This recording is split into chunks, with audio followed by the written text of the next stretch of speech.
Welcome to Seeds, Soil, and Sun, Episode 3, Determining if a plant is male or female. This series is sponsored by our partner deals. Please visit RuffHouseStudios.com to find out our deals and discounts from our partners, see our hundreds of videos made just for you, and to sign up for email notices to get notified when we release a video. For this, we're going to use our seedlings that we had planted last time, and they're about teenagers now, so we're going to be able to determine the sex using a magnifying glass or a camera with zoom, and if we have males, we're going to need some scissors and a garbage bag. Now, you can guarantee that you have female plants if you use clones, or if you order feminized seeds, or if you use seeds from a hermaphrodite plant, then your plants will be feminine already. But in order to determine it, if you don't, then this is what we're going to do. First, we're going to grow our plants to teenagers. I set my plants in sort of half shade until a couple of weeks till they got acclimated to the outside temperature. Then I put them in the sun, full sun, for a little while. And you can see they've grown up. They're about 5 or 6 inches high, and it's in the fall now, so they're already going to be flowering. Now, I've brought a plant inside, and I've got my camera out to get a close look at it and see if I can determine if this one is a male or female.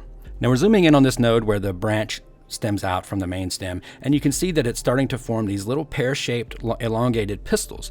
And this is a feminine plant. And these pistils will eventually put out these little hairs that are called stigmas. And these stigmas are the actual female sex organ for the cannabis plant. And what these stigmas will do is they're sticky and they are searching for pollen. So when there's a male plant around that puts out pollen, it'll get on these stigmas and it will fertilize it, and then it will grow seeds inside of the buds. Now, we want sensimilia, which is female flowers without seeds.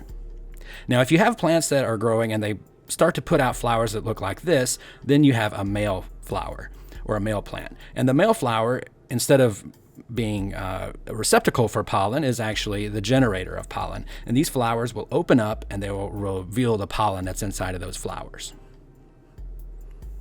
Now, it's not really desirable to have male plants, so what do you do if you have a male plant? You want to isolate them away from your females. Now, I've grown these inside away from the female plants just for demonstration purposes, but if you had your garden growing and these were growing in there, you wouldn't want to just cut them because that pollen will go everywhere.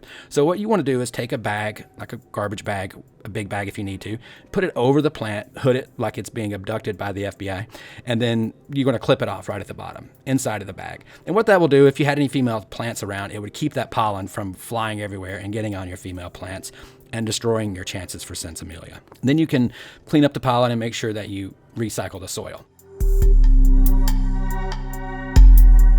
In our next episode, we're going to be transplanting our female plants into the ground. We're going to look at how to choose a good location and how to augment the soil. This episode was sponsored by RuffHouseStudios.com. Partner deals. Please visit our website to find all our deals and discounts from cannabis products and to see all of our videos, because it might soon be the only place you can do so. I hope you enjoyed this episode of Seeds, Soil, and Sun. If you did, please hit the like button and subscribe to RuffHouse Studios for more cannabis culture videos made just for you. This is Matt from RuffHouse Studios. Thank you for watching.